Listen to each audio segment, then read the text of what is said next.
एक समय की बात है। एक जंगल में बड़ा ही चालाक और शातिर सियार रहता था। वो जंगल के हर छोटे और कमज़ोर जानवर को पकड़कर खा जाया करता था।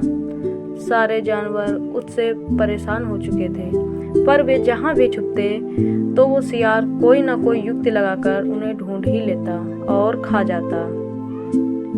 एक दिन सारे खरगोश मिलकर आपस में बात करने लगे और सोचने लगे कि कैसे इस सियार से छुटकारा पाया जाए, पर उन्हें कोई उपाय नहीं सूझ रहा था।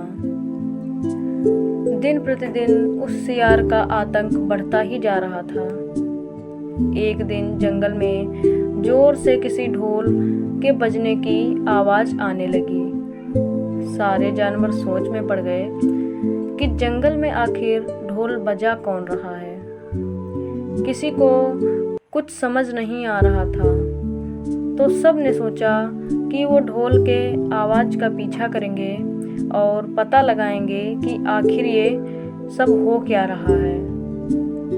सारे जानवर मिलकर उस ढोल की आवाज़ का पीछा करने लगे और उनके पीछे चालाक सियार भी उनका पीछा करने लगा। जब वे सब जंगल के अंदर पहुँचे तो उन्होंने देखा कि ढोल वही था, पर वो अपने आप कैसे बज रहा था किसी को समझ नहीं आया। शायद वो कोई जादुई ढोल है।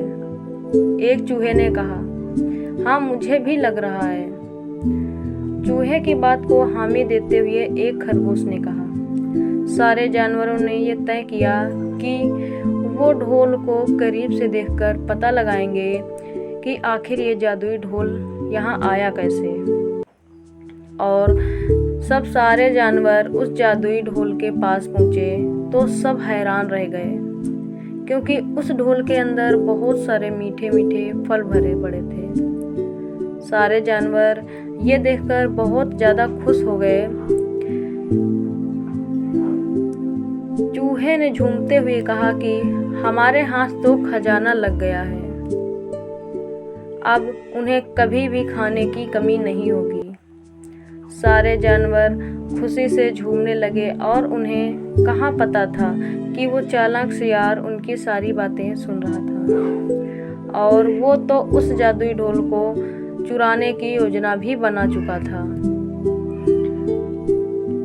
वो बस इस मौके की फिराक में था कि कब ये सारे जानवर सो जाएं और उसे मौका मिल जाए उस जादुई ढोल को चुराने का। और उसे वो मौका रात को ही मिल गया।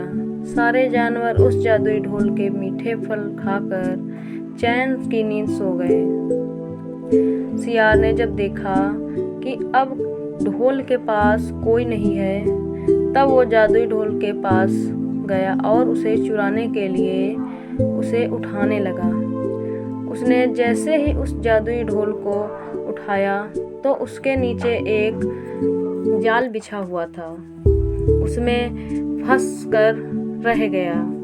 सियार अब जाल में फंस चुका था और उसे फंसा हुआ देख सारे जानवर बाहर आ गए, नाचने लगे, क्योंकि उन सब ने मिलके ये जादुई ढोल का जाल बिछाया था जिससे सियार फंस गया। सारे जानवरों ने जाल सहित सियार को नदी के उस पार फेंक दिया, जहाँ से वो कभी यहाँ न आ सके, और उसे दिन से सारे बेखौफ जंगल में रहने लगे।